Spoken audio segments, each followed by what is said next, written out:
নমস্কাৰ প্ৰিয় বন্ধু বান্ধৱীসকল, আজি পুনৰ এক নতুন কাহিনীৰ সৈতে আপোনালোকৰ মাজলৈ আহিছোঁ। আশা কৰোঁ কাহিনীটি সকলোৱে ভাল পাব আৰু আমাৰ ভিডিঅ'টো শেষলৈকে চাব। আজিৰ কাহিনীৰ শিৰোনাম হৈছে তুমি মোক ক্ষমা কৰি দিবা। প্ৰায় ১.৫ বছৰ আগত মই নিজেই গম নোপোৱাকৈ তাই মোৰ জীৱনলৈ আহে। তাইক পাই সঁচাই মই নিজকে ভাগ্যৱান অনুভৱ হৈছিল। পাহৰি গৈছিলোঁ জীৱনৰ সকলো দুখ।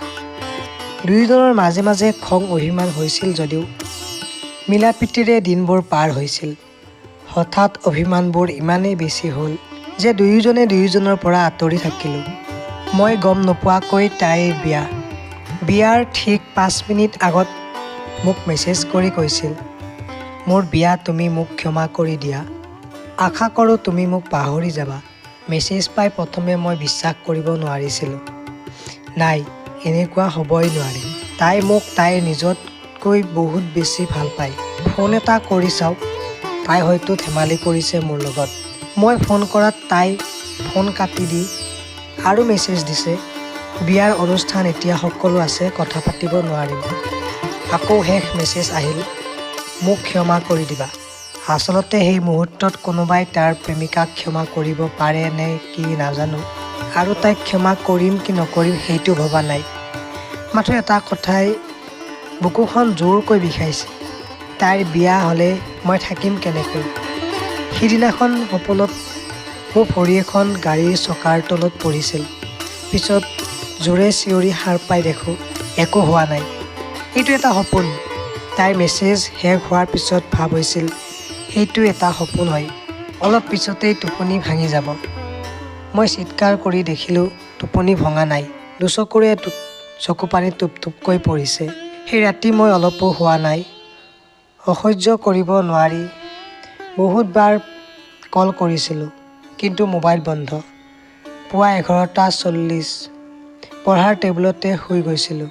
ৰাতিৰ পৰা এতিয়ালৈকে একো যোৱা নাই পেটত। একাতি হৈ শুই থকাৰ বাবে চকু পানীবোৰ একেফালে বৈ গৈছে। দুপৰীয়া ঠিক 12:20 মোবাইলটো বাজি উঠিল। ৰিচিভ কৰাত সেইফালৰ পৰা তাই কৈছে, বিশ্বাস কৰা, বিয়াখন মোৰ ইচ্ছাত হোৱা নাই। মই জানিব বিচাৰিছিলোঁ তুমি কিয় বাধা দিয়া নাই যাতে বিয়াখন নহয়। পিছত এইবোৰ একো নোকোৱাকৈ আকৌ কৈছিলোঁ, যিহেতু তোমাৰ ইচ্ছাৰ বিৰুদ্ধে বিয়াখন হৈছে, গতিকে তুমি গুচি আহা, আমি আকৌ বিয়া হ'ম। তেতিয়া তাই কৈছিল, ছোৱালী মানুহৰ বিয়া এবাৰেই হয়। তেতিয়া ময়ো বুজিবলৈ চেষ্টা কৰিলোঁ, কিন্তু নিজকে নিৰ্লজ্জ অনুভৱ হয়। তথাপিও সদায় তাইৰ এটা ফোনৰ বাবে মাছৰোকা পক্ষীৰ দৰে অপেক্ষা কৰি থাকোঁ। আৰু তাইও মোক প্ৰায় ফোন কৰি তাইৰ শহুৰেকৰ ঘৰৰ প্ৰশংসা কৰে। তাইক হেনো সিহঁতে নিজৰ ছোৱালীৰ দৰে মৰম কৰে, আদৰ যত্ন কৰে। আৰু তাইৰ স্বামী হেনো ভাল চাকৰি কৰে, তাইক হেনো বহুত মৰম কৰে, ইত্যাদি ইত্যাদি। আৰু মই নীলাজৰ দৰে তাইৰ সুখৰ কথাবোৰ শুনি যাওঁ। ফোনৰ শেষৰ কথাবোৰ থাকে আৱেগেৰে ভৰপূৰ। তাই কয়, তুমি মোক ক্ষমা কৰি দিবা, মই তোমাক ঠগিলোঁ, মোক তুমি পাহৰি যাবা। আৰু মই যেতিয়া কওঁ ঠিক আছে, ময়ো তোমাক লাহে লাহে পাহৰিব ধৰিছোঁ, তেতিয়া তাইৰ অভিমানী সুৰেৰে কয়, তুমি মোক কেতিয়াও সঁচা ভাল পোৱা নাছিলা, নহ'লে মোক পাহৰিব পাৰা নেকি। এদিনাখন তাই নিজৰ ভুল স্বীকাৰ কৰি কয়, জানা, মই দুনাও দুভৰি দিছোঁ, তোমাক পাহৰিব নোৱাৰোঁ আৰু স্বামীৰ ভালপোৱাকো হেৰুৱাব নিবিচাৰোঁ। মই তাইক কেনেকৈ বুজাওঁ যে মই তাইক পাহৰিব নোৱাৰোঁ। সেইবাবেইতো নীলাজৰ দৰে ফোনত কথা পাতোঁ।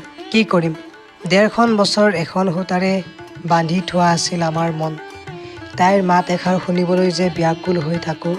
মই এদিনাখন দেউতাই ধমক দি কৈছিল, কি হৈছে তোৰ, দাড়ি চুলি লৈ দেৱদাসৰ নিচিনা নাকাটা কিয়। আচলতে মনত নাই কিমান দিন হ'ল নিজৰ চেহেৰাটো দাপোনত চোৱাই নাই। ভঙা হৃদয় লৈ জীয়াই থকা যে কিমান কঠিন, যাৰ মন ভাঙিছে সিয়েই জানে। এনেকৈ আৰু কিমান দিন থাকিম। তাইক মুক্তি দিব লাগিব, নহ'লে মোৰ কাৰণে তাইৰ সুখৰ সংসাৰ ভাঙি যাব পাৰে। নাই, নহ'ব, মই দূৰৈত থাকি তাইক ভাল পাই থাকিম, তাইৰ সুখ কামনা কৰিম, এইটোৱেই ভাল। মাজে মাজে নিজকে গাড়ীৰ হেডলাইট অনুভৱ হৈছিল। বহু দূৰ দূৰণিলৈ পথ বিচাৰি ফুৰোঁ, কিন্তু সন্মুখত মাথো এন্ধাৰকে দেখা পাওঁ। কেতিয়া যে গাঁতত পৰি থাকোঁ কোনে জানে। পুৰণি কথাবোৰ বৰকৈ মনত পৰে আৰু নিজে নিজে চকু পানী নিগৰি আহে। তাই কৈছিল তাইৰ জীৱনত মোৰ আগমনে হেনো আশীৰ্বাদ স্বৰূপ আছিল। এতিয়া নিজকে অভিশপ্ত অনুভৱ হৈছে। বগা গাৰুৰ ওপৰত নতুন দাগ পৰিছে প্ৰতিটো ৰাতিৰ চকু পানীৰে। প্ৰতিনিয়ত এবুকু যন্ত্ৰণা লৈ তাইৰ সুখ কামনা কৰিছোঁ। ভালে থাকক তাই, তাইৰ স্বামী আৰু সংসাৰ লৈ মই আৰু কেতিয়াও তাইৰ জীৱন বাটত কাইদ হৈ নাথাকোঁ। মোবাইলৰ পৰা চিমখন উলিয়াই মুখত দি চবাই দিলোঁ। চকু পানীৰে বুকুখন তিতি গৈছে। তাই বিচাৰিলেও আৰু মোক ফোন কৰিব নোৱাৰে। ধন্যবাদ।